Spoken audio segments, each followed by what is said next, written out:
banner. And let's talk about Miss Kylie. So yeah, Kylie done came and invaded New York, and yes, all the gay, I think majority of the gays was there. Couple wasn't. They was at the Mateo Lane show yesterday. Like I had a couple of friends that was there. So while majority of the homosexuals was at the Kylie Attention Tour, we had a couple of them over there at Radio City, which is affiliated with the Garden, by the way. Watching Mateo Lane be his faggotry self.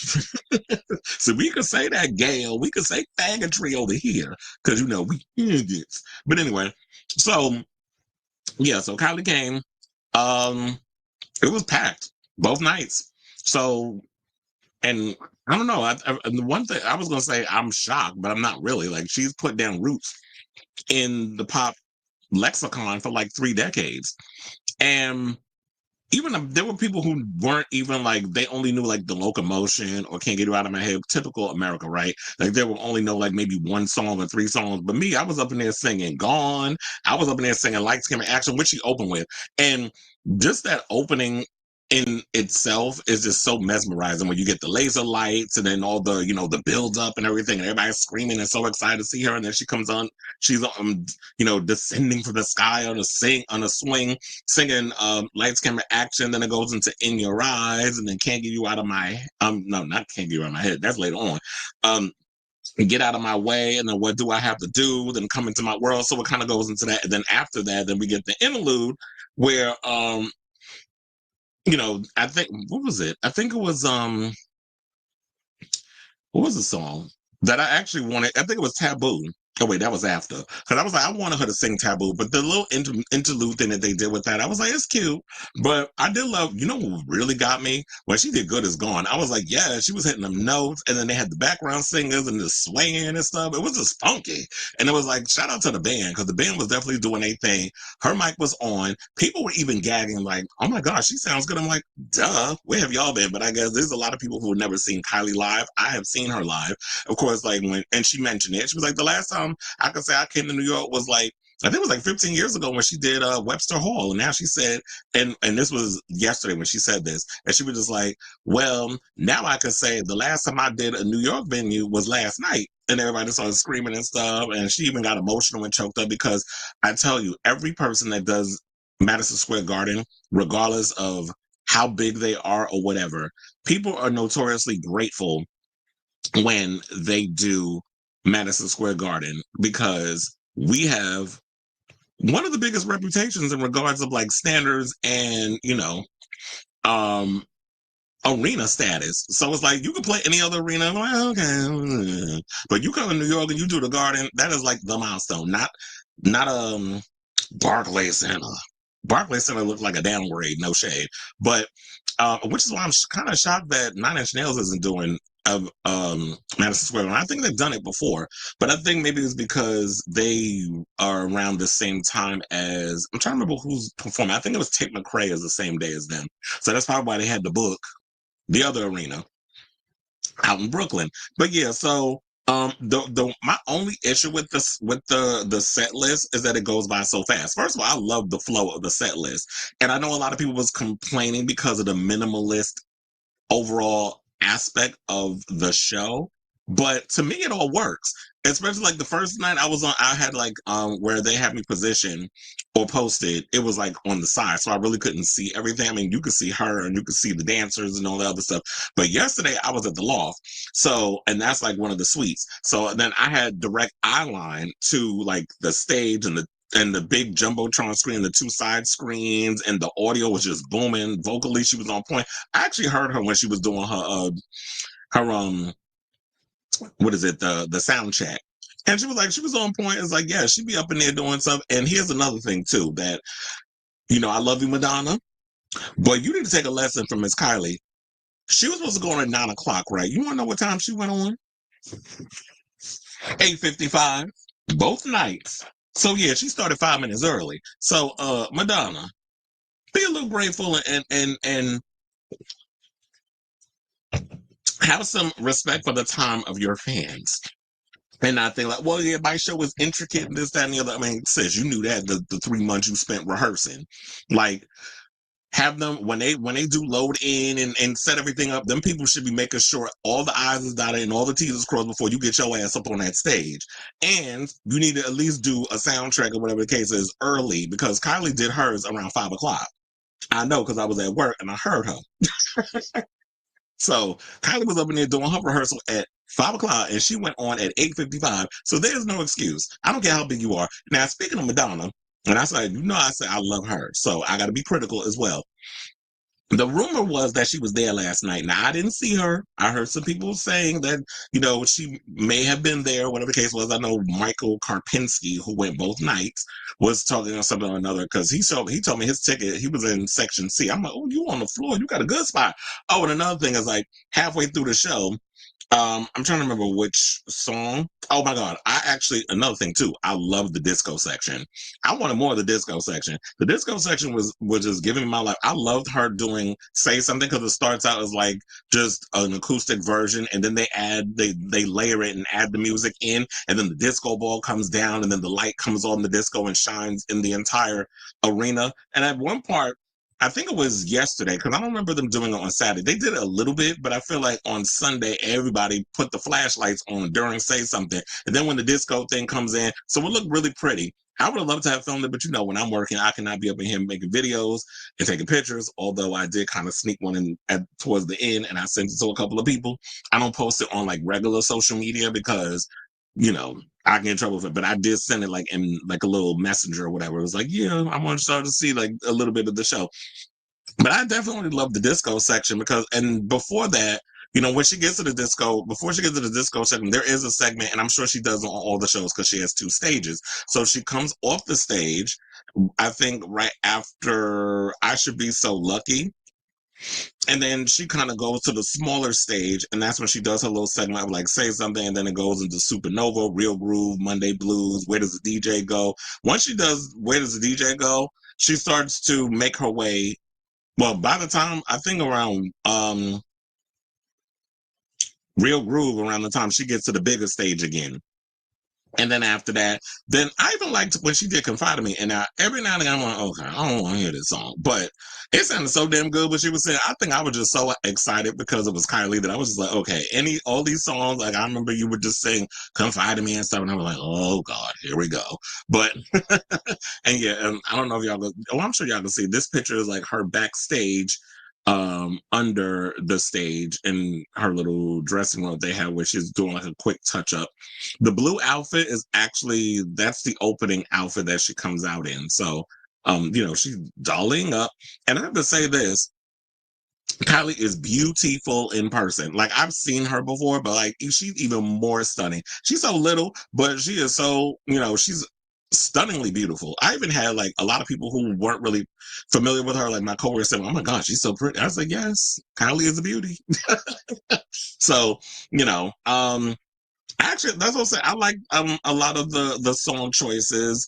All the Lovers is the end song, and then she encores with Tension and Love at First Sight. Now, there is a section when she gets to the smaller stage that she does request. I'm trying to remember off the top of my head. I think it was, Impossible Princess. She did that the first night. I gagged. I was like, oh no, that's a deep cut. And funny enough, I said that, and then right after I said it, she said, yeah, that's a deep cut. I was like, bitch, great minds. It was like she did Impossible Princess. Then she did, oh my God, I'm trying to remember. I said, now I gotta, because a lot of times I'll be forgetting the names of stuff. But she even did a song from that she didn't even do on the album, like the Tension album. Oh my God, why when I'm going to my albums, it's not okay. And I was like, why it's not coming up? So she did Hold On to Now sounds really good, and I got chills when she sang that song. But Story. I was not expecting her to do Story. And when she did Story, it was like with just her, the guitar, and her guitar player, and the background singers, and the way they were singing it, it sounds even better than the record. So a lot of people would like to underestimate Kylie and think, oh, she's not that good of a singer, and she's this and that. So you got her confused with these other pop stars, because while people kind of scoff at the type of music she does, she she takes the time to actually study her craft and get better at the vocals and really sing them damn songs. So I don't like the idea that people try to literally um underestimate her. Oh, and another thing too, because I know a lot of people was wondering, like with the stage and stuff. I thought she didn't have that many dancers up there. She had 8 dancers. So she's got the bands that are like on the sides in the background, the big screens, and she has like 8 dancers.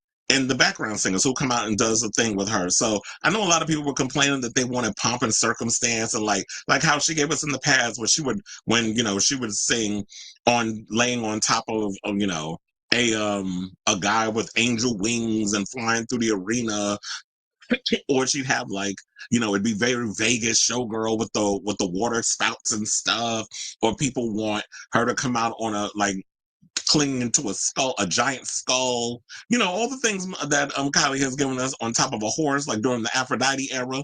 Like, no, she's giving you simplicity. And the simple fact of it is, I think what Kylie wants to give you is, I am the show. I am the pomp and circumstance. I am the entertainment. So I'm giving you me. I'm not giving you all this extra stuff. And I think people have been so spoiled with uh pomp and circumstance from a lot of these type of artists that do the type of music that Kylie does, which would be like you have the band, you have the background dancers, you have the pyro and the bells and whistles. That is like you don't want to just take the time and be like, yeah, it's about the music, it's about having a good time, and she doesn't let up. Like from the time the show starts, and yeah, there's a middle section where she does have to slow it down because you can't just be up here doing up tempo tracks for a whole 2 hours. That's crazy, especially on your vocals. And her voice did crack twice. I did hear it yesterday, but I understand. But it's like, look, when you sing live, it can't always be perfect. And sometimes, you try to hit that note, and that note goes a little to the left, and it happens to every artist. So we can't always expect perfection, and that's what I think I liked about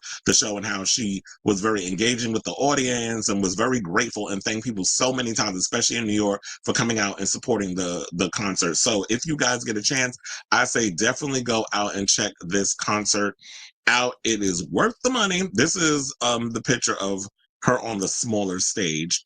And I think at one point, because she didn't have this red dress on, she had something else on, but then the dancers surround her at one point, and then they take it off, and then she has this red outfit on. I was even looking like, okay, them clothes was looking a little chunky, but when you see it up close, it's like, okay, the costumes work. So when people go and look at things on YouTube and things of that nature, it doesn't do the clothes justice, or sometimes even the songs, like it doesn't do it justice. So overall, oh yeah, I was like, let's put this picture up in here. It was like, yeah, she looks gorgeous. The blue outfit was everything. That's like the opening when she's performing. I was trying to remember what song that was. It might have been the opening track. Because and sometimes I couldn't really focus on the show as much as I would to catch every detail. Because when you're working, you're dealing with people, and you're trying to get everybody in the area they're supposed to get into in their seats, and they want to ask you questions and stuff. Like I can watch the show if I have time to really go in. But yesterday I was able to really catch it because when I was working in one of the suites, you don't really have to do much. You just got to check people in, give them a wristband, and be like, okay, you go in, you go, here's your seat, whatever, and then I don't pretty much have to do much of anything. So but I was like, where did it go? Because I closed my Kylie info, which I should have left it open. They have a Kylie deep cut list on Apple Music. Yeah, so I think this picture was from, I think it might have been from Light Skin Ashley, because she doesn't do the whole song. Wait, no, it actually isn't. I think it's In Your Eyes. Well, let me get out of my way. It's one of them. But I know that whole segment is when she had this blue outfit on. But yes, if she looks good, the songs were perfect. The sound was everything. Kylie gave you like quintessential showgirl tease. And the dancers were doing their thing. The stage, I like the little shiny black stuff that they put on the floor. I don't know what that is, but it was just like everything just looked so shiny and pristine and perfect. And it was very much like the RuPaul's Drag Race stage, because they got the black stage and stuff now. So, but I heard like some people say they don't even like the black stage over there at RuPaul's Drag Race. But yeah, no, if you get a chance, definitely go check this show out. It is worth the money. I know it was quite a few people that I knew that was there. I didn't see any of them because I was busy. I was all over the place, so I didn't run. And you know how huge Madison Square Garden is, so it's it's a lot if you actually, or you're pretty lucky if you get to run into people. So yeah, run, don't walk to go see her. I had friends that said that, you know what, she should have did 4 nights. My friend Daniel Nordicio said that. I think he was there, but he said, yeah, they was like, she should do 4 nights instead of 2. I think maybe next time she comes here, she could really push for more uh shows in New York. Oh, and let me tell y'all, last night when I was leaving the arena, there was literally people, and I wish I would have recorded it. There was literally like a long line of people across the street. They were blasting a locomotion. And I kid you not, the gays, the women, everybody was over there doing the locomotion across the street, blasting the music. So people was having a good time. And I feel like the great thing about Kylie is that, you know what, some people call her music, oh, she's so safe. She puts a smile on your face. She makes you happy. And I feel like in these dire times with so much stress and so much craziness that's going on, people just want to relax and have a good time and drink and party and just be in a good mood. And she definitely had everybody in a good damn mood last night. So love you, Kylie. It was a great show, and hope we get you back here soon. Don't take another 15 years to come and do another arena tour in the United States. So I say all this to say, what did you think of this segment? Did you happen to catch the Tension Tour? What are your overall thoughts? I'm sure a lot of y'all have probably seen like the photos, the videos, all that other stuff online. I purposely avoided going on social media, look at the show before I watched it. I wanted to be immersed in it immediately, and I'm glad I did because it was a great experience, even for somebody who actually got to see it for free. So definitely, if you have seen it and you loved it or whatever your thoughts are on it, let me know in the comments down below.